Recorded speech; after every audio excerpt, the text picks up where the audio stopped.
সুপ্রিয় কোরিয়ান ভাষার শিক্ষার্থী, ফ্রি কোরিয়ান ল্যাঙ্গুয়েজ সেন্টারে আপনাদের স্বাগতম।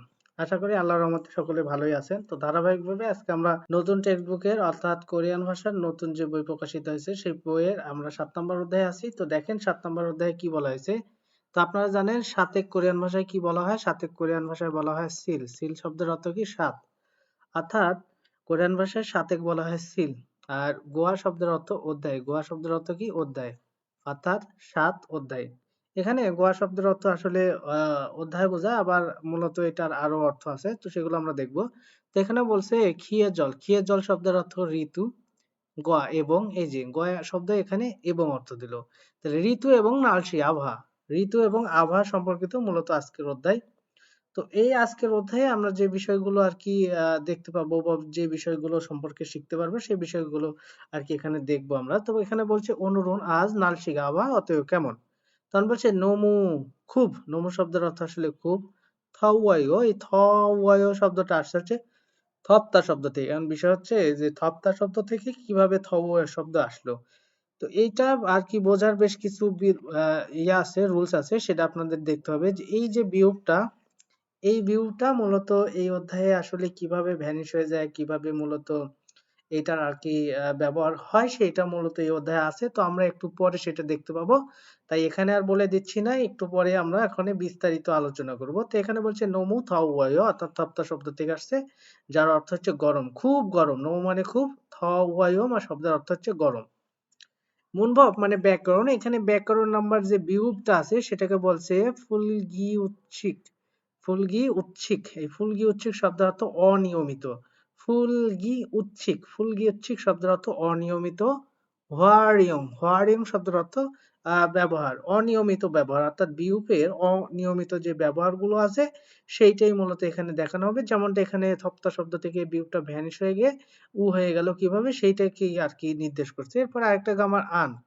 তো দেখেন এখানে বলছে অহু শব্দকোষ। শব্দকোষটা একটা আছে ক্ষীয় জল মানে ঋতু সম্পর্কিত, আরেকটা আছে নালসি আবহাওয়া সম্পর্কিত। তো এখানে বলছে মুনহোয়া তথ্য, মুনহোয়া সংস্কৃতি ওয়া এবং জঙ্গ তথ্য। সংস্কৃতি এবং তথ্য নালসি। আজকে যে ৭ নম্বর অধ্যায় আছে এই ৭ নম্বর অধ্যায়ে মূলত যে তথ্য সংস্কৃতি আছে সেটা মূলত আবহাওয়া সম্পর্কিত।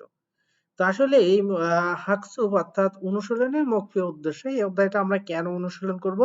তো এখানে বলছে জোয়া হানুন পছন্দে করার বা পছন্দের খিয়ে জ্বরে ঋতু থেহা সম্পর্কে মারাল সুইট অর্থাৎ কথা বলতে পারবেন। অর্থাৎ মূলত এই অধ্যায়টা পড়লে আসলে পছন্দের যে ঋতু সেই সম্পর্কে আর কি বলা যাবে। এরপর বলছেন নালসিয়ে আভা থে সম্পর্কে মোট জিজ্ঞাসা করা গো এবং থেদাফাল সুইতা অর্থাৎ উত্তর দিতে পারা যাবে। তাহলে বিষয়টা হলো যে এখান থেকে মূলত পছন্দের ঋতু সম্পর্কে বলা যাবে। আবার মূলত এটাও হবে যে আসলে আবহাওয়াটা সম্পর্কে জিজ্ঞাসা করা বা আবহাওয়া সম্পর্কে উত্তর দেওয়ার ক্ষেত্রেও মূলত এই অধ্যায় থেকে আমরা শিখতে পারবো। এই বিষয়গুলো আসছে আর কি। তো আমরা সরাসরি অধ্যায়ের একদম প্রথম যে অহই মানে শব্দকোষ, অর্থাৎ যেটা শব্দকোষ আছে ইল, ইল মানে এক, শব্দকোষ এক, তো সেটা আছে ক্ষীয় জল। এই ক্ষীয় জল শব্দের অর্থ ঋতু। ঋতু সম্পর্কিত যে শব্দকোষটা আছে সেটা আমরা এখন দেখার চেষ্টা করব। তো সর্বপ্রথম এখানে বলেছে ক্ষীয় জল। ক্ষীয় জল শব্দের অর্থ ঋতু। তো এইটা মনে রাখা উচিত, কোরিয়াতে আসলে ঋতু কয়টা মনে রাখবেন। কোরিয়াতে হচ্ছে ৪টা ঋতু, যেটাকে বলে সা। সা শব্দের অর্থ ৪। সা ক্ষীয় জল মানে ৪ ঋতু। কোরিয়াতে ঋতু কয়টা? ৪টা ঋতু মনে রাখবেন। আমাদের বাংলাদেশে ৬টা ঋতু, বাট কোরিয়াতে ঋতু হচ্ছে টোটালি ৪টা। তো আমরা আসলে এই যে কোরিয়ান যে ঋতুগুলো আছে সেই ঋতুগুলো আমরা একটু কৌশলে মুখস্থ করার চেষ্টা করব। সেটা হচ্ছে সর্বপ্রথম আপনারা এই ফোম থেকে শুরু করবেন। ফোম, ফোম মানে হচ্ছে বসন্ত ঋতু, যেটা আসলে বসন্তকাল বলে, সেই বসন্ত ঋতুর কথা বলা হয়েছে। এরপরে ইয়োরুম মানে গ্রীষ্মকাল, অর্থাৎ আমরা অনেকে এটাকে গ্রীষ্মকালও বলি। তো আসলে গ্রীষ্মকাল হবে। এরপর বলছে যে খাউল, খাউল শব্দের অর্থ শরৎকাল। এরপর বলছে খিওল শব্দের অর্থ শীতকাল। এই খিওল শব্দের আরেকটা কাছাকাছি শব্দ আছে খাউল। এই খাউল শব্দের অর্থ আয়না, যেটা আমরা দেখছি। তো এখানে মূলত আহ খিওল আর খাউল দুইটা আলাদা শব্দ। তো এখানে মূলত যেটা খাউল আছে এই খাউলটা শব্দের অর্থ কি, এটার অর্থ হচ্ছে শরৎকাল। এন্ড বিষয় হচ্ছে এই ঋতুগুলো কিভাবে কৌশলে আমরা মুখস্থ করব। এই ঋতুগুলো মূলত আমরা এই বসন্ত ঋতু থেকে শুরু করব, ৩, ৪, ৫। এরপরে যে গ্রীষ্মকাল আছে সেটা ৬, ৭, ৮। এরপরে যেটা শরৎকাল আছে ৯, ১০, ১১। আর শীতকাল আমরা দেখব যে 12, 1, 2 অর্থাৎ এইভাবে কেন আমরা মুখস্থ করব? বা এইভাবে কেন আমরা দেখব? দেখেন বসন্ত ঋতু থেকে ৩, ৪, ৫ তারপরে ঋতু যখন আমাদের মুখস্থ থাকবে যে বসন্তকাল, তারপরে গ্রীষ্মকাল, তারপরে শরৎকাল, তারপরে শীতকাল। তাহলে আমরা কিন্তু অনায়াসেই বলতে পারবো ৩, ৪, ৫, ৬, ৭, ৮, ৯, ১০, ১১, ১২, ১, ২ এই। অর্থাৎ প্রত্যেকটা ৩ মাস করে। তো এইটা আমরা এইজন্য মুখস্থ করব। তো একই সাথে আমরা মূলত কোন ঋতুটা কোন মাস নিয়ে সেটা মূলত একদমই আয়ত্ত হয়ে যাবে। যার কারণে এটা আমাদের মুখস্থ করার পদ্ধতি। তো ফোম মানে আসলে বসন্তকাল বোঝায়। এই বসন্তকাল বা বসন্ত যে ঋতুটা আছে এই ঋতুটা মূলত ৩, ৪, ৫ অর্থাৎ ৩ নাম্বার, ৪ নাম্বার আর ৫ মাস। ৫ নাম্বার এই ৩ টা মাস নিয়ে হয়ে থাকে। তো ৩ নাম্বার মাসকে কি বলা হয়? মার্চ মাস থেকে শুরু। তাহলে ৩ নাম্বার মাসের নাম হচ্ছে মার্চ, ৪ এপ্রিল আর মে। তাহলে মার্চ, এপ্রিল, মে এই ৩ মাস। মার্চ, এপ্রিল, মে এই ৩ মাস বসন্ত ঋতু। জুন, জুলাই, আগস্ট এই ৩ মাস হচ্ছে গ্রীষ্ম। তো আমরা এইভাবে যদি জুন, জুলাই, আগস্ট এইভাবে যদি আমরা করতে যাই তাহলে সেক্ষেত্রে মূলত আমাদের জন্য কি হবে? একটু কষ্টকর হয়ে যাবে। তো আমরা সেজন্য একটু সহজ টেকনিক ফলো করব। সেটা হচ্ছে ৩, ৪, ৫, ৬, ৭, ৮, ৯, ১০, ১১, ১২, ১, ২ এভাবে যখন আমরা পড়ব তখন অটোমেটিকই আমাদের এইটা অন্তত হয়ে যাবে যে আসলে কততম মাস মিলে কোন ঋতু। যেমন এখানে ফোম মানে বসন্ত সেটা হচ্ছে ৩, ৪, ৫ ৩ নাম্বার মাস, ৪ নাম্বার মাস আর ৫ নাম্বার মাস। তাহলে ৩ নাম্বার মাসটা কি আছে? ৩ নাম্বার মাসটা হচ্ছে মার্চ, ৪ এপ্রিল, ৫ হচ্ছে মে। মার্চ, এপ্রিল, মে। তারপরে জুন, জুলাই, আগস্ট। অর্থাৎ গ্রীষ্মকাল হচ্ছে জুন, জুলাই, আগস্ট। তারপরে শরৎকাল যেটা আছে সেপ্টেম্বর, অক্টোবর, নভেম্বর। আর যেটা শীত ঋতু আছে সেটা হচ্ছে ডিসেম্বর, জানুয়ারি, ফেব্রুয়ারি। অর্থাৎ ১২ বলতে ডিসেম্বর ১২ নম্বর মাস, ১ হচ্ছে জানুয়ারি মাস, ২ হচ্ছে ফেব্রুয়ারি মাস। আশা করি এটা মূলত আপনারা সহজে আয়ত্ত করে ফেলবেন। এইটার সাথে আমরা আরো বেশ কিছু জিনিস দেখব। সেটা হচ্ছে মূলত এই যে ফোম শব্দের অর্থ কি? ফোম হচ্ছে বসন্তকাল। তো আসলে শীতের পরে মূলত বসন্তটা আসে। আর বসন্ত আসলে শীতের পরে যখন বসন্তটা আসে তখন ওই শীতটাকে আসলে কাটিয়ে ওঠে হালকা উষ্ণ ভাব আসে। মানে হালকা গরমের ভাব আসে। আসলে শীতটা যখন শেষ হয় তখন তো হালকা গরম থেকেই শুরু হয়। তো এইটা তাতুত হাদা শব্দের অর্থ উষ্ণ। এটা কিন্তু একদমই সেইরকম গরম না। এটা মূলত শীতকে কাটিয়ে ওঠার যে সময়টা অর্থাৎ শীত যখন চলে যায় এই সময়টা মূলত আসলে উষ্ণ যেটাকে আমরা বসন্ত ঋতু বলে থাকি যেটা কোরিয়াতে বসন্ত ঋতু বলে থাকি। এরপরে আমরা যেটা দেখি গ্রীষ্মকাল। অর্থাৎ আপনারা জানেন যে শীতের পরে যখন বসন্ত আসে হালকা গরম আর হালকা গরম থেকে আস্তে বেশি গরম হয়। আর সেটাকে মূলত ইয়েরু মানে গ্রীষ্মকাল বলে। এই গ্রীষ্মকাল অর্থাৎ যখন দেখা যায় যে অনেক গরম হয় সেই গরম থেকে তখন আস্তেই কি হয় একটু ঠান্ডা হতে লাগে। আর যেই আস্তে ঠান্ডা হয় সেটাকে বলা হয় খাউল। এই খাউল শব্দের অর্থ হচ্ছে শরৎকাল। এই শরৎকাল শব্দটা আসলে অনেক গরম থেকে আস্তে একটু ঠান্ডা পড়তে লাগে যেটা হালকা আরকি সেটা। তো এটা মূলত যেহেতু খুব গরম ছিল সেই খুব গরমে এখানে তপ্তা শব্দটা ব্যবহার করে। এই হালকা গরমে এটা কি তাতু থাদা ব্যবহার করে। ঠিক আছে? আর যখন একটু শীতলতা আসে অর্থাৎ গরম থেকে যখন একটু শীতের দিকে আসে তখন একটু কি হয় শীতল আবহাওয়াটা একটু শীতল। ঠান্ডা না, একেবারে ঠান্ডা না একটু শীতল যেটাকে শিওয়ান হাদা বলা হয়ে থাকে। এরপরে এই শীতল থেকে অর্থাৎ গরমের পরে হালকা ঠান্ডা থেকে বেশি ঠান্ডার দিকে আসে যখন, তখন সেটাকে বলে কেউল অর্থাৎ শীতকাল। আর শীতকালকে বলা হয় সুপ্তা। সুপ্তা শব্দের অর্থ অনেক শীত। এখানে মূলত পিকচার দেখে বুঝতে পারতেছেন। এই পিকচার গুলো খুব সুন্দর করে পড়বেন। এটা হচ্ছে সুপ্তা। আর এটা মূলত শিওন হাদা। শিওন হাদা মানে কি শীতল। কেবল গরম থেকে হালকা শীতল আর কি। এরপরে থপ্তা দেখেন একদমই ঘেমে গায়ে পোশাক তো নাই, ঘেমে কি অবস্থা হয়ে গেছে, হ্যাঁ? মুখ চোখের চেহারা চেঞ্জ হয়ে গেছে। রোদ থেকে মনে হচ্ছে আগুন ঝরে পড়তেছে এই বিষয়ে অর্থাৎ সূর্য থেকে। আর এখানে মূলত তাপমাত্রা মানে উষ্ণ অর্থাৎ আবহাওয়াটা ঠান্ডা থেকে একটু কাটিয়ে উঠছে অর্থাৎ হালকা গরমের দিকে যাচ্ছে এটা। তো এই বিষয়গুলো আর কি একটু দেখে শুনে পড়তে হবে আর কি। এরপরে আমাদের এখানে বেশ কিছু শব্দ দিছে। তো শব্দগুলো আমরা একটু দেখি। সুইফট। এখানে বলছে সুইফটা। সুইফটা শব্দের অর্থ হচ্ছে সহজ। অরিয়প্তা শব্দের অর্থ হচ্ছে কঠিন। দুইটা একটা আরেকটার বিপরীত শব্দ হিসেবে খুবই গুরুত্বপূর্ণ। তারপরে বলছে সাগাপ্তা। এই সাগাপ্তা শব্দের অর্থ কি? সাগাপ্তা শব্দের অর্থ হচ্ছে মূলত ঠান্ডা বা শীতল। এটা ঠান্ডা আমরা বলবো। এটা ঠান্ডা বলবো এই সমার্থক শব্দ হিসেবে ব্যবহার করতে পারি। তুগপ্তা। এই তুগপ্তা শব্দের অর্থ কি? এই তুগপ্তা শব্দের অর্থ মূলত অনেক গরম যেটাকে বলে। যেটা থপ্তা শব্দের সাথে সমার্থক হিসেবে ব্যবহার করা যায়। নমো শব্দের অর্থ খুব, আর ঝগুব শব্দের অর্থ একটু। আর ইয়ং অ, এই শব্দটা যার সাথে লাগে সেটা আসলে ভাষা বোঝায়। ইয়ং মানে ইংলিশ ভাষা। অতেয় শব্দের অর্থ হচ্ছে কেমন। অতেয় শব্দের অর্থ কি? অতেয় শব্দের অর্থ হচ্ছে কেমন। তো এই বিষয়গুলো মূলত আমরা দেখলাম। এখন বিষয় হচ্ছে এখানে যে উদাহরণটা দেওয়া আছে সেই উদাহরণটা আমরা একটু দেখার চেষ্টা করি। এখানে একটা পিকচার আছে এবং সেই পিকচারের সাহায্যে এখানে একটা প্রশ্ন এবং উত্তর দেওয়া হয়েছে। তো এখানে বলা হয়েছে মৌসুম কি অর্থাৎ কোন, এটা বলা যায় কি অথবা কোন, খেয়ে জড়িয়ে অর্থাৎ ঋতু, কোন ঋতু অর্থাৎ পিকচারটা দেখে আপনাকে বুঝে নিতে হবে যে আসলে এটা আসলে কোন ঋতু হতে পারে। পিকচার দেখে আপনাকে সিলেক্ট করে নিতে হবে এটা কোন ঋতু। তো এটা দেখে আমরা বুঝে গেলি এটা হচ্ছে যে আসলে বসন্তকাল। কিয় উড়িয়েও, কিয় উড়িয়েও, আর যেটা হচ্ছে খিওউল শব্দ থেকে আসছে, খিওউল সেটার সাথে গামার ইয়েও ব্যবহার করা হয়েছে। তো আশা করি এই বিষয়টা বুঝতে পারছেন। এখন এই বিষয়টা যদি বোঝা যায় তাহলে নিচে যে ৪ টা পিকচার দেওয়া আছে সেই পিকচারের সাহায্যে আমাদের এখন কি করতে হবে? উত্তর আরকি বাছাই করতে হবে। তো ১ম যেটা দেখতে পাচ্ছি এই যে সূর্য থেকে রোদ ঝরে পড়তেছে আর এই মনে করেন খালি গায়ে আছে, তাহলে বিষয়টা বলতো কোন ঋতুর দিকে আসে? অবশ্যই এটা ইয়রম অর্থাৎ গ্রীষ্মকালের যে ঋতু সেইটার দিকে আসে। তো আমরা ইয়রম শব্দটা এখানে লিখে ফেলতে পারি। যেহেতু এখানে প্রশ্ন করা হচ্ছে মৌসুম কি খিয়ে জড়িয়ে অর্থাৎ কি ঋতু বা কোন ঋতু?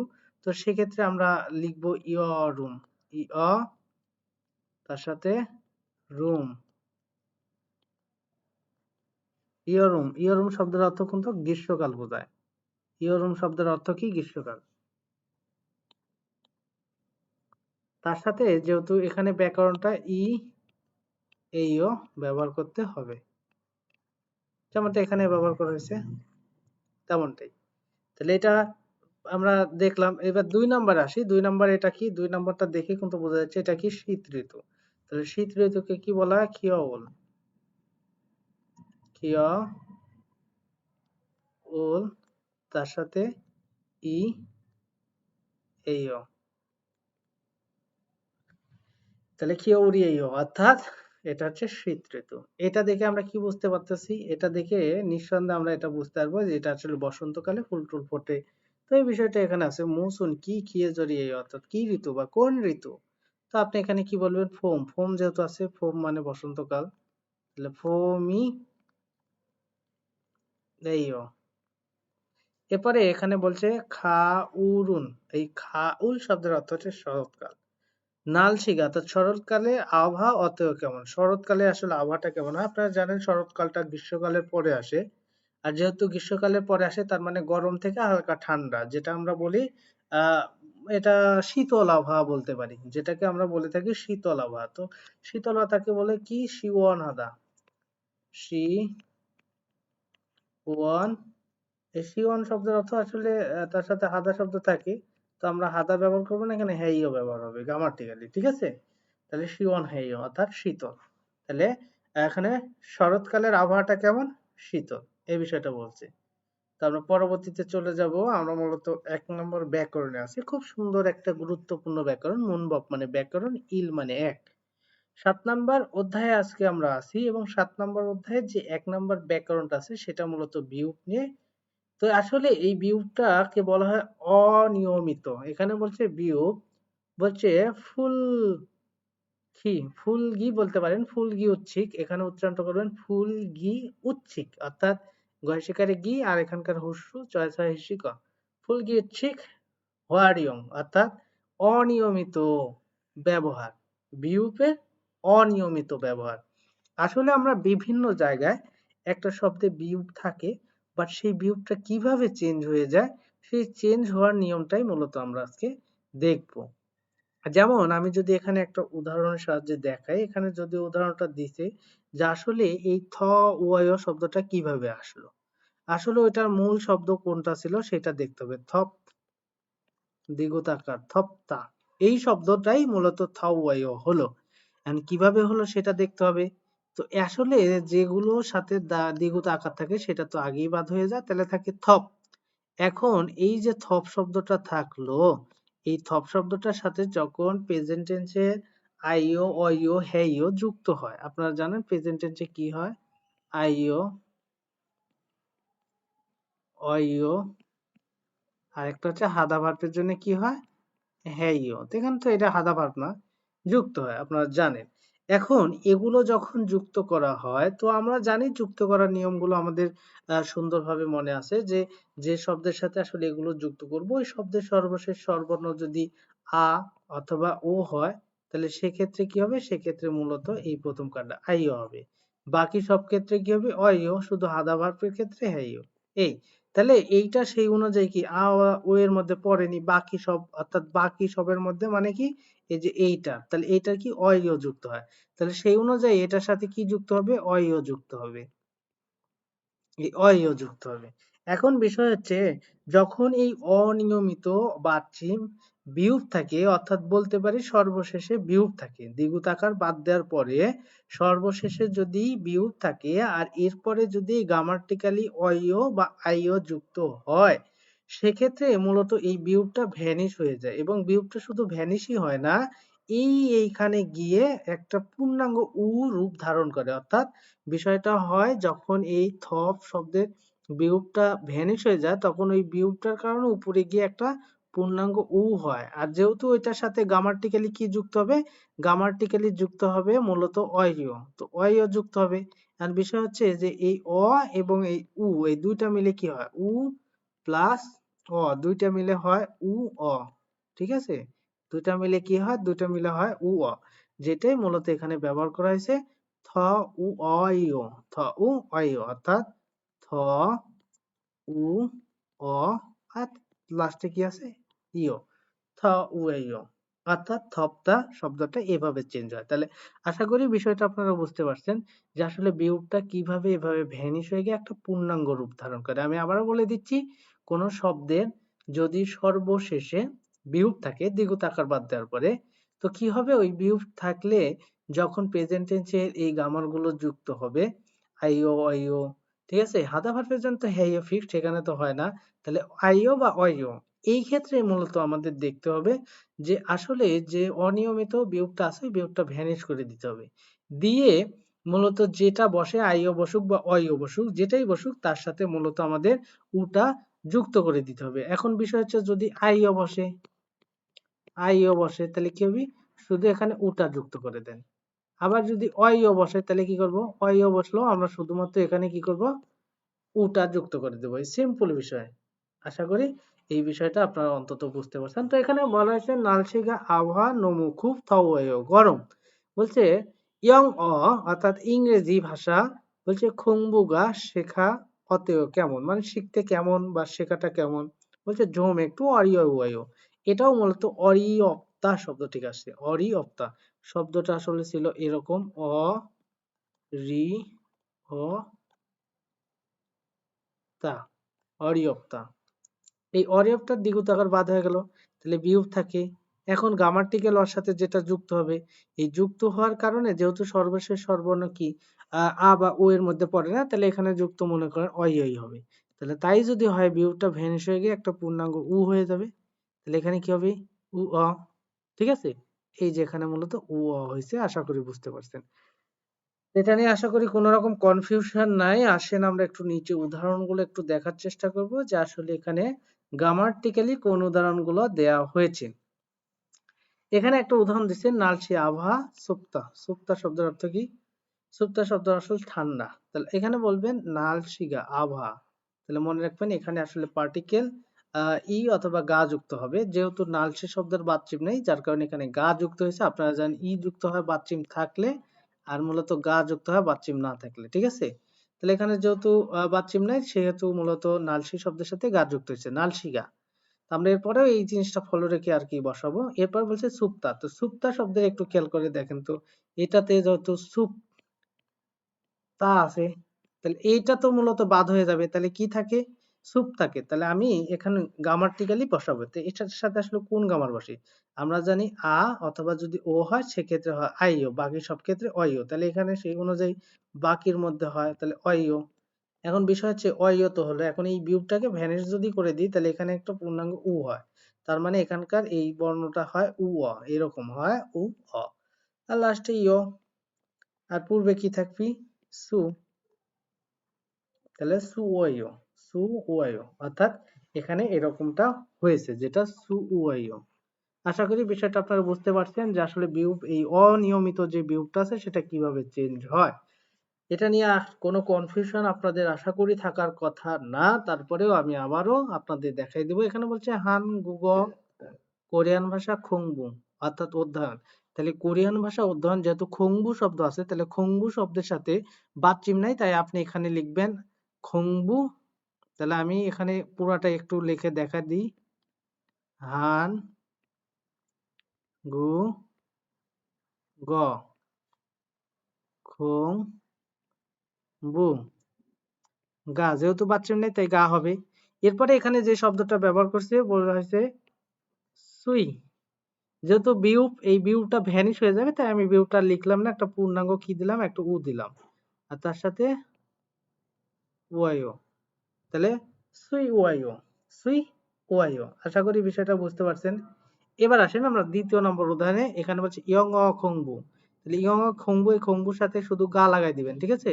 তাহলে আমি বাকি টুক আর লিখলাম না, খংবুর সাথে কি লাগা দিবেন, গা লাগা দিবেন। আর অরিয়প্তা শব্দটাকে কিভাবে সাজাবেন, অ রিয়, তার সাথে একটা উ হবে, কারণ বিউটা ভ্যানিশ হয়ে গিয়ে একটা উ হয়, আর এর সাথে গ্রামাটিক্যালি অইও হবে।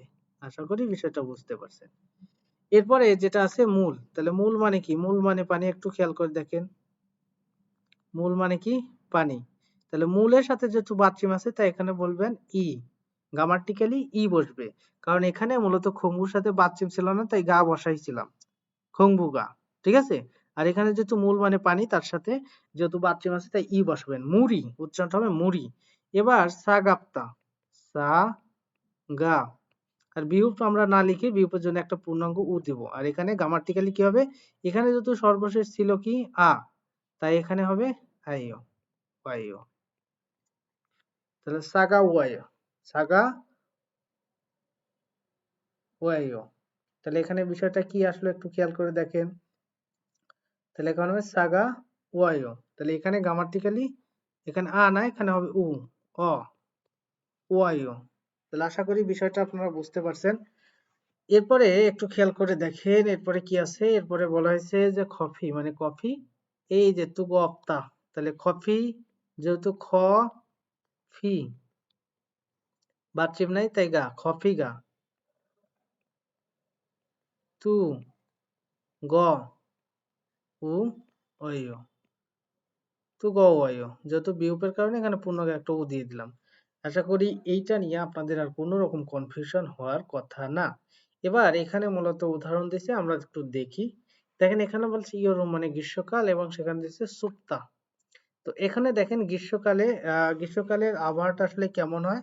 এখানে দেখেন চারটা ঋতু দিছে, গ্রীষ্মকাল দিছে, তারপরে খিয়াউল মানে কি শীতকাল দিছে, এরপরে দিছে ঝুসু মানে জুস, আর ইল মানে কাজ। এখন এইগুলার সাথে মূলত আমাদের একটু আর কি দেখে দেখে বা মিলাই নিয়ে পড়তে হবে। তো আমরা একটু দেখি। এখানে যেহেতু গ্রীষ্মকাল আছে, তো গ্রীষ্মকালের সাথে কোনটা যায়, এটা, ঠিক আছে। তো এটা দিয়ে দেখেন এখানে সাজাই দিছে যে ইয়রুমুন, ইয়রুম এর বাচ্চিম থাকার কারণে উন শব্দটা ব্যবহার করছি, ইয়রুমুন, অর্থাৎ গ্রীষ্মকাল অতএব কেমন। তো গ্রীষ্মকালটা কেমন আমরা জানি। তখন বলছে নমু খুব, থাউবায়ু, এই থপ্তা শব্দের অর্থ কি, গরম, খুব গরম। এই বিষয়টা মূলত এখানে কি হয়েছে, বলা হয়েছে। আশা করি বিষয়টা বুঝতে পারছেন। তাহলে এখানে আমরা বুঝলাম যে আসলে আহ, একটা যে উদাহরণ দিয়েছে সেটা দেখলাম। এরপরে দ্বিতীয়ত যেটা আছে সেটা আমরা দেখবো। যেহেতু এখানে আছে খিওল, তো খিওল দিয়ে আমরা একটু সাজাই তো দেখি। খিওল, যেহেতু এখানে মূলত বাচ্চিম আছে, তো বাচ্চিম থাকলে আমরা কি ব্যবহার করব, বাচ্চিম থাকলে উন ব্যবহার করব।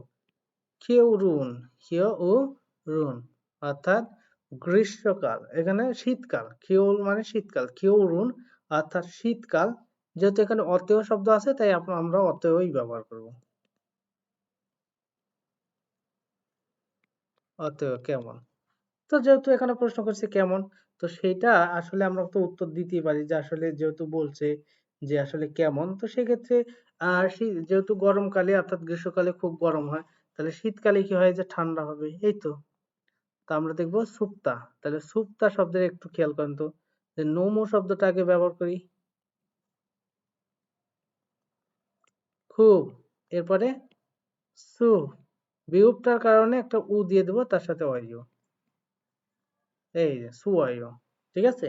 এইটা বোঝায় খুব ঠান্ডা বা খুবই ঠান্ডা যেটাকে বলে সেই বিষয়টা মূলত এখানে হবে, যেহেতু শীতকাল। এর আগেরটা গ্রীষ্মকালের উদাহরণ তো তারা দিছে, গ্রীষ্মকালে তারা খুব গরম দেখাইছে, তো এখানে মূলত সেটা ছিল গ্রীষ্মকালে খুব গরম, আর এখানে শীতকালের জন্য এটা।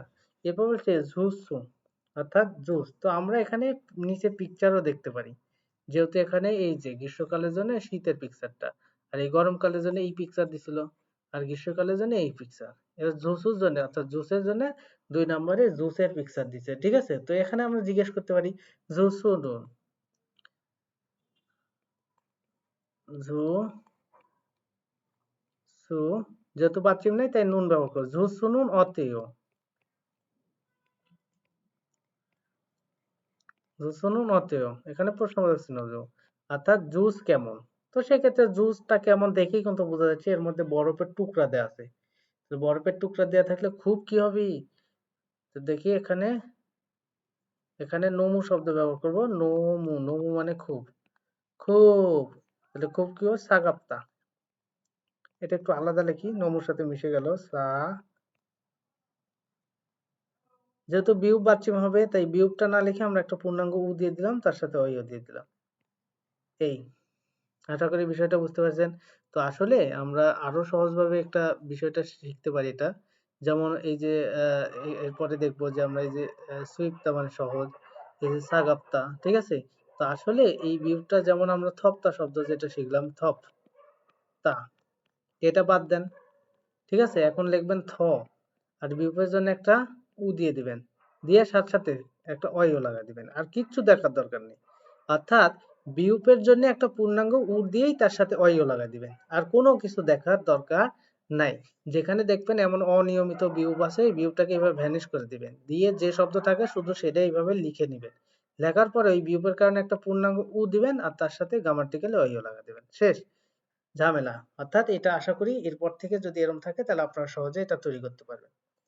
তাহলে জোসের বিষয়টা আমরা ক্লিয়ার করলাম। তাহলে এরপরে আমরা যেটা দেখতে পাচ্ছি সেটা হচ্ছে কাজ। ইল মানে কিন্তু কাজ বোঝায়, তাহলে ইলের সাথে যেহেতু বাচ্চিম আছে তাই এখানে উন ব্যবহার করবেন। ই রুন, কাজ, এর সাথে অতএও লাগাই দেন, অতএও, কাজ কেমন, ঠিক আছে? কাজ কেমন, অতএও শব্দটা দিলেন। এবার তাহলে উদাহরণটা দিবেন কি, নোমু খুব, তাহলে নো মু খুব, তাহলে খুব কি, যেহেতু কাজের কথা বলছে তাহলে খুব, এই যে সুইফটটা মানে সহজ, এই সুইফটটা মানে সহজ এই শব্দটা কিভাবে সাজাবেন দেখেন তো, সুই, আর বিয়োগের জন্য বিয়োগটা না লিখে আমরা কি করবো, পূর্ণাঙ্গ একটা উ দিব, সাথে অয়ও লাগা দিব, ঝামেলা শেষ, সুই ওয়ও, শেষ ঝামেলা। অর্থাৎ খুব সহজ, সুইফটটা শব্দ অত সহজ, সুই ও অর্থাৎ সহজ, সুই ও অইয়, সুই ও অইয়। আশা করি বিষয়গুলো বুঝতে পারছেন। এটা, এরপরে আমরা মূলত 7 নম্বর অধ্যায়ে থেওয়া মানে কথোপকথন, আলোচনা, কনভারসেশন, সেটা ইল, ইল মানে এক, 1 নম্বর কনভারসেশন বা কথোপকথনে আছি, তো সেখানে কি বলছে সেইটা আমরা একটু দেখার চেষ্টা করি। তো এখানে বলছে যে খাল্লো একজন ব্যক্তি, তিনি বলতেছে ঝাইয়া শিনু, ঝাইয়া সাহেব, মৌসুম, কোন, কে জরুল, ঋতু ঝোয়াহিও পছন্দ করেন, কোন ঋতু পছন্দ করেন? তখন বলছে ঝাইয়া, তো ঝাইয়া উত্তর দিচ্ছে জনুন আমি, ইয়ো রুমুন গ্রীষ্মকাল, ঝোয়াহিও পছন্দ করি। তারপরে খাল্লো বলতেছে, বলছে মঙ্গরে, মঙ্গরে এটা একার পড়বেন, ঠিক আছে? মঙ্গরে অর্থাৎ মঙ্গোলিয়ায়, খিও উরুন, মঙ্গরে মানে কি মঙ্গোলিয়া, খিও উরুন অর্থাৎ শীতকাল, অতেও কেমন, মঙ্গোলিয়াতে শীতকালটা কেমন? তখন ঝাইয়া বলতেছে মঙ্গরে অর্থাৎ মঙ্গোলিয়াতে, খিয়ৌরুন অর্থাৎ শীতকাল, নম খুব, সুয়য়, সুপ্তা শব্দ থেকে আছে, সুয়য় অর্থাৎ খুব ঠান্ডা, মঙ্গোলিয়াতে শীতকালটা খুবই ঠান্ডা, এই বিষয়টা মূলত বলছে। তাহলে আমরা মূলত 7 নম্বর অধ্যায়ের যে কনভারসেশনটা ছিল সেটা আর কি দেখার চেষ্টা করলাম। এখন আমরা এই কনভারসেশনটা তাদের লিসেনিং এর সাথে আসলে মিলতেছে কিনা সেই বিষয়টা আর কি দেখবো, এবং মিলাই মিলাই পড়ার চেষ্টা করবো, আর আমি ভেঙে ভেঙে বোঝাই দেওয়ার চেষ্টা করবো, খেয়াল করেন সবাই একটু। 자야 씨는 무슨 계절을 좋아해요? জাইয়া শিনুন, জাইয়া সাহেব, মুসুন খেয়ে জরুর। কোন ঋতু জয় পছন্দ করেন? 저는 জানুন, আমি 여름을 ইয়রুমুল অর্থাৎ গ্রীষ্মকাল। ইয়রুম মানে কি? গ্রীষ্মকাল। 좋아해요. জোয়াহেয় পছন্দ করি। 몽골의 মঙ্গরে, এই যে মঙ্গরে একার উচ্চারণ করলে আর রিউলটাকে তুলে দিল একারে। মঙ্গরে অর্থাৎ মঙ্গোলিয়ায় 겨울은 কিয়রুন অর্থাৎ শীতকাল। 어때요? অতেয় কেমন? 몽골의 মঙ্গরে 겨울은 কিয়রুন শীতকাল। 너무 추워요. নমু সুবয় অর্থাৎ খুব শীত। মঙ্গোলিয়া আর কি শীতকালে খুব শীত। তাহলে বিষয়টা আর কি দেখলেন আপনারা উচ্চারণগুলো মিলে মিলে। তো এখানে দেখেন আপনাদের জন্য একটা প্রশ্ন রাখছি। প্রশ্নগুলো আপনারা উত্তর করার চেষ্টা করবেন। এখানে বলছে ঝাইয়া শিনুন, ঝাইয়া সাহেব মুসুন কি খিয়ে জরুল ঋতু ঝাইয়া পছন্দ করেন। তাহলে আমরা কিন্তু ওখানে দেখলাম গ্রীষ্মকালটা তিনি বেশি পছন্দ করেন, তাই উত্তর দিতে পারেন ঝাইয়া শিনুন। এই মুসুনের জায়গা দিবেন ইয়রুমুন অর্থাৎ গ্রীষ্মকাল। ঝাইয়া শিনুন ইয়রুমুল খিয়ে জরুল অর্থাৎ গ্রীষ্ম ঋতু কি করেন? জোয়াইও পছন্দ করেন। এটা বলতে পারেন। অথবা ডাইরেক্টলি আপনি দিতে পারেন ঝাইয়া শিনুন ইয়রুমুন জোয়াইও। এই যে এইটুকু দিয়ে দিতে পারেন। ঝাইয়া শিনুনের পরে এইটুকু দিয়ে দিতে পারেন। এইটুকু। তাহলে উত্তর হয়ে যাবে। এরপর বলছে মঙ্গোলিয়ায় খিওরুন শীতকালে নাসিকা আবহাওয়া অতেও কেমন। তো আপনি উত্তর দিতে পারেন মঙ্গলে খিওরুন অর্থাৎ মঙ্গলে শীতকালে এই যে নৌমু সুয়াইও এইটুকু দিয়ে দিতে পারেন এরপরে উত্তর। তাহলেই উত্তরটা হয়ে যাবে। আশা করি প্রশ্নগুলো আর কি উত্তর করতে পারবেন। এরপরে এখানে একটু উদাহরণ দিছে, সেটার সাহায্যে তারা কিছু সাজাইছে, আমরা একটু দেখি। প্রথমে বলছে ফোম। ফোম মানে বসন্তকাল, তাতু থাদা মানে উষ্ণ। বসন্তকালে উষ্ণ হয়, এটা ঠিক আছে। এই যে এটাকে বোঝাচ্ছে। আর খাউল, খাউল শব্দ অর্থ শরৎকাল। শরৎকালে শিওন হাদা মানে শীতল। এইটা মূলত বোঝাচ্ছে কি? এটা মূলত বোঝাচ্ছে এই পিকচারটাকে। আগেরটা এটাকে তো এটা দিয়ে একটা প্রশ্ন করছে ফোমুন। ফোম মানে বসন্তকাল। যেহেতু বাচ্চা আছে তাই উন ব্যবহার করছে। নাল শিখাতে আবহাওয়াটা কেমন? আসলে বসন্তকালের আবহাওয়াটা একটু উষ্ণ হয়, কারণ শীত পার হয়েই তো বসন্ত আসে। তো শীতের পরে আসলে একটু উষ্ণতার আবির্ভাব হয়, সেটাই মূলত এখানে বোঝাইছে। তাতো থাই উষ্ণ। সাদা বাষ্পের জন্য হেই হয়। এবার হচ্ছে খাউরুন।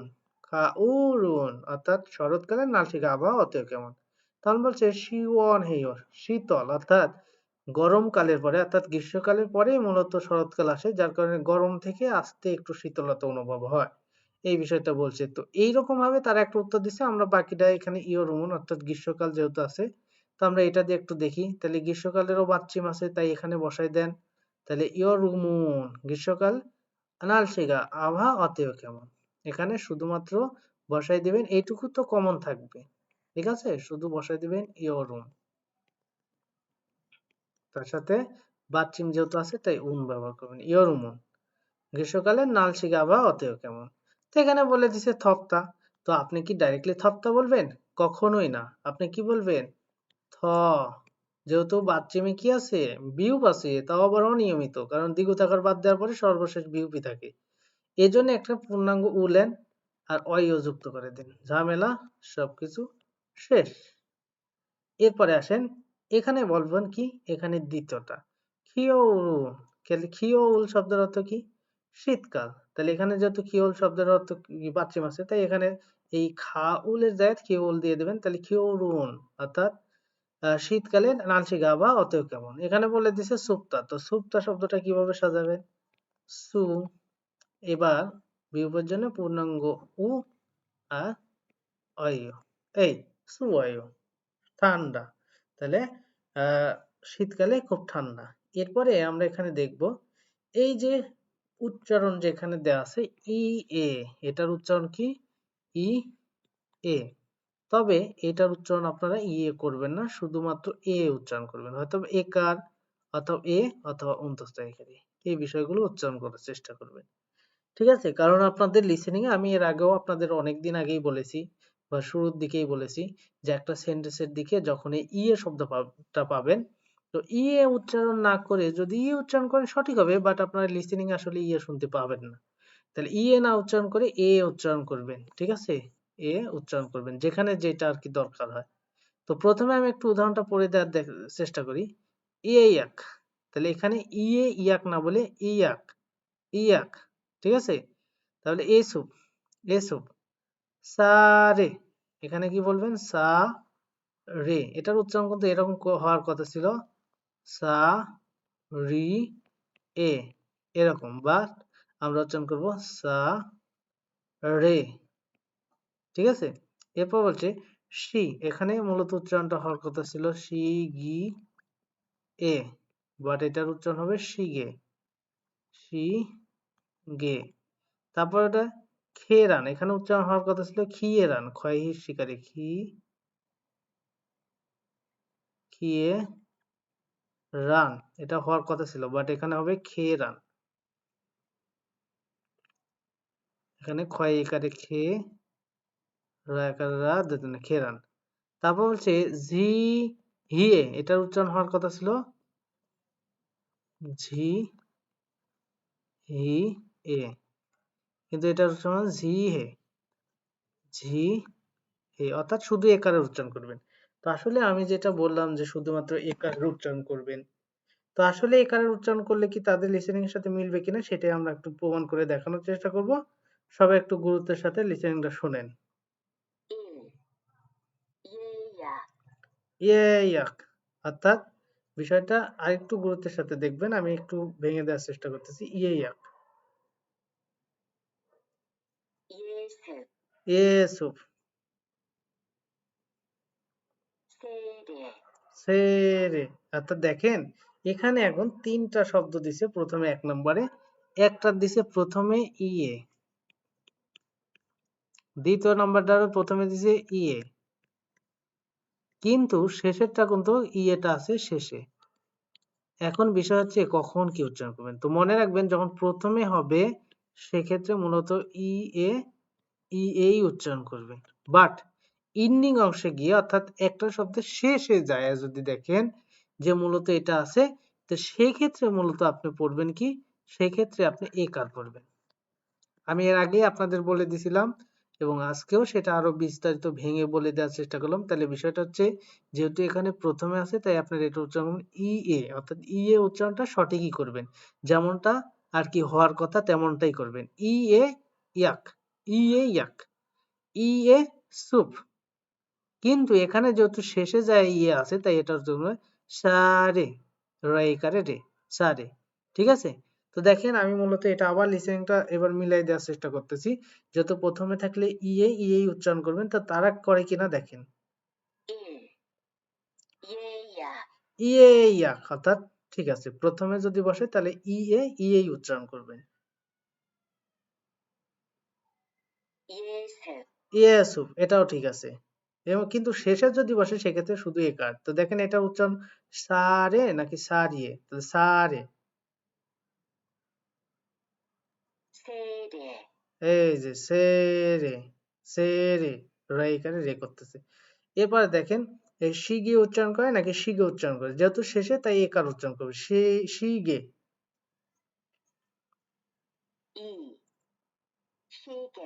শিগে। পরেরটা দেখেন খেরান, খেরান, জি হে, কোন হে, অর্থাৎ মূলত শেষে যখন বসবে তাহলে আমি এটা আরো বিস্তারিত বুঝাই দেওয়ার চেষ্টা করছি। যদি প্রথমে এইরকম থাকে তাহলে এটার উচ্চারণ ই এ এরকমটাই করবেন, আর শেষে যদি দেখেন ইন্ডিং অংশে গিয়ে এরকম আছে তার সাথে কোনো বর্ণ আছে সেক্ষেত্রে সেটার উচ্চারণ কি করবেন, শুধু একার অথবা অন্তস্থ একার অথবা এ, এগুলো আসলে একই জিনিস অর্থ বা একই জিনিস বোঝায় আর কি। তাহলে এই বিষয়টা মনে রাখবেন। আরো সহজে যদি মনে রাখেন তাহলে সেটা কি, সেটা হচ্ছে এই যে ইয়ং যুক্ত অবস্থায় যদি থাকে তাহলে আপনি যেমন উচ্চারণ করার কথা তেমনই করবেন, আর ইয়ং ছাড়া যদি অন্য কারোর সাথে থাকে তাহলে সেক্ষেত্রে শুধু একার উচ্চারণ করবেন। সেটা প্রথমে হোক, শেষে হোক, মাঝে হোক, যেখানেই হোক, সহজ কথায় ইয়ং যুক্ত অবস্থায় যদি এই এক শব্দটাকে পান তাহলে আপনি সরাসরি ইয়েই উচ্চারণ করবেন। যেটা হওয়ার কথা সেটাই উচ্চারণ করবেন। বাট ইয়ং ব্যতীত অন্য কিছু থাকলে আপনি উচ্চারণ করবেন একার। তেমন এই যে একটু খেয়াল করে দেখেন এটার কিন্তু ১ম এ আছে। তো ১ম এ থাকলেও এটা কিন্তু ইয়ং যুক্ত নাই। যার কারণে এটার উচ্চারণ একার করবেন। খেয়েরান। ক্ষয়-একারে খে, র-একার রা, দন্ত্য-ন খেরান। তাহলে আমি সহজে আবার বুঝিয়ে দিচ্ছি বিষয়টা। এই যে ইয়ে শব্দটা আছে এটার উচ্চারণ ইয়ে করবেন। কেন? যখন ইয়ং যুক্ত অবস্থায় থাকবে তখন যা হওয়ার কথা তাই করবেন। ইয়ং ব্যতীত যদি অন্য কিছু এর সাথে থাকে ইয়ে শব্দের সাথে সেক্ষেত্রে আপনি একার উচ্চারণ করবেন। আশা করি এটা আপনাদের ক্লিয়ার। এইটা নিয়ে আপনাদের আর কোনো কনফিউশন থাকার কথা না। আজকে কিন্তু আমরা ৭ নম্বর অধ্যায়ে ২ টা গুরুত্বপূর্ণ জিনিস শিখলাম। যেগুলো আমাদের উচ্চারণে খুব সহায়তা করবে এবং এখানে মূলত উচ্চারণের নিয়মের জন্য এটা খুব সহযোগিতা করবে। আর গ্রামাটিক্যাল এর জন্য ১ নম্বর যে ব্যাকরণটা ছিল অনিয়মিত বিয়োগ, যেটা আপনাদের জন্য আসলেই খুবই গুরুত্বপূর্ণ। তো এটা আরকি আয়ত্ত করার চেষ্টা করবেন। আমি খুব সহজে দেখানোর চেষ্টা করছি এবং এখানে যে উচ্চারণের নিয়মটা আছে এটাও মূলত খুব গুরুত্বপূর্ণ। আসলে এটা উচ্চারণ যদি সঠিক না হয় সেক্ষেত্রে মূলত আপনি লিসেনিং এর সাথে মিলাইতে পারবেন না। তো যাই হোক মূলত আজকের ক্লাস এ পর্যন্তই। তো অবশ্যই যারা আমাদের হোয়াটসঅ্যাপ গ্রুপে যুক্ত হয়েছেন তারা তো যুক্ত হয়ে গেছেন। আপনারা অলরেডি আমার সাথে ক্লাস করছেন এবং প্রতি শুক্রবারই করতেছেন। তো সামনে আমরা ইনশাআল্লাহ ক্লাস করব। তো বিষয় হচ্ছে যারা এখনো যুক্ত হননি বা যারা ভিডিও দেখেন বাট কিভাবে যুক্ত হবেন সেই বিষয়টা জানেন না তাদের উদ্দেশ্যে বলতেছি যে মূলত যে নাম্বারটা দেয়া আছে সেই নাম্বারটাতে আপনারা শুধুমাত্র হোয়াটসঅ্যাপে একটা নক দিবেন। নক দিলে ইনশাআল্লাহ আমি আপনাদের যুক্ত করে নিব। কোন রকম সমস্যা নেই। আপনারা শুধুমাত্র নক দিয়ে রেখে দিবেন। হয়তোবা সাথে, সাথে না পারলে একটু পরে হয়তোবা আপনাদের যুক্ত করে দিব। তো অবশ্যই যুক্ত করে দিব। তো আশা করি অবশ্যই চ্যানেলটির পাশে থাকবেন এবং পাশে থাকা বেল আইকনটি অবশ্যই প্রেস করে রাখবেন। সেই সাথে অবশ্যই প্রতিটা ভিডিও একদমই সম্পূর্ণটা দেখবেন। যদি টেনে, টেনে দেখেন আসলে বিষয়গুলো ভালোভাবে আয়ত্ত করতে পারবেন না। তো যাই হোক আজকের মতো এই পর্যন্তই। সবাই ভালো থাকবেন, সুস্থ থাকবেন। খোদা হাফেজ।